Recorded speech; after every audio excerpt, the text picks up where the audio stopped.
In the quiet village of Joyton, Christmas had always meant a lot to the people. They celebrated with songs, candles, and laughter, but they had never once been surprised by Christmas. Every year, the villagers would gather by the fireside and sigh. "He always goes to the city," said one of the elders. "Maybe our village is too small for him," the children would whisper. But that year, something changed. The village teacher, Miss Tina, gathered the children and villagers in the churchyard and said that even if Father Christmas had never come, perhaps he would find them this time, if only they believed. So, 12 people, one for each day of Christmas, wrote letters filled with their heart desires. They tied the letters to a bright red bird that always flew toward the stars and sent it on its way with hope and prayer. On the first day of Christmas, the villagers woke to find a partridge in a pear tree standing right in front of the chief's hut. It wasn't just any tree, it was glowing. The chief's wife gasped, "This is what I asked for, fresh fruits in the Harmattan season." On the second day of Christmas, two turtle doves perched gently on the church window. The pastor smiled and said, "I prayed for peace in our church." And the doves cooed softly as if whispering, "Peace has come." On the third day of Christmas, three French hens strutted proudly into the market. Maman Ju, the owner of the local buka, clapped her hands and laughed. "Ha! Father Christmas has answered. Fresh meat for my Christmas feast." On the fourth day of Christmas, four calling birds sang above the choir house where the choristers were rehearsing. The choirmaster smiled. "This must be for us. We prayed for new voices."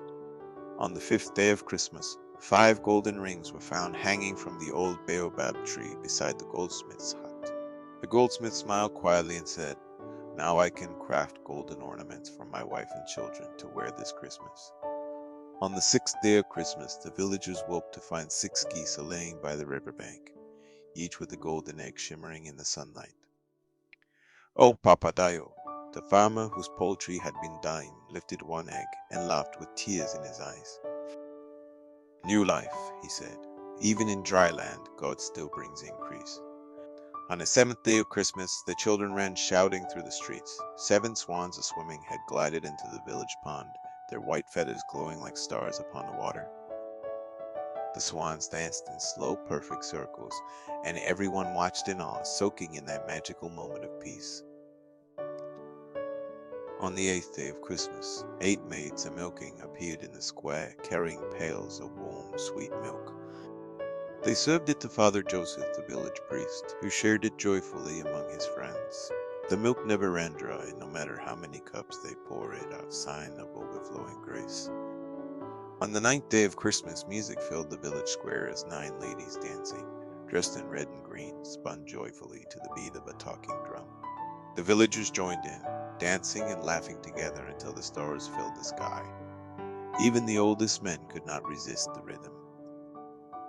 On the 10th day of Christmas, 10 lords a-leaping appeared across the hillside, tall, strong men with baskets of yams, rice, and dried fish. They leapt with cheer as they shared food with every family in Joyton.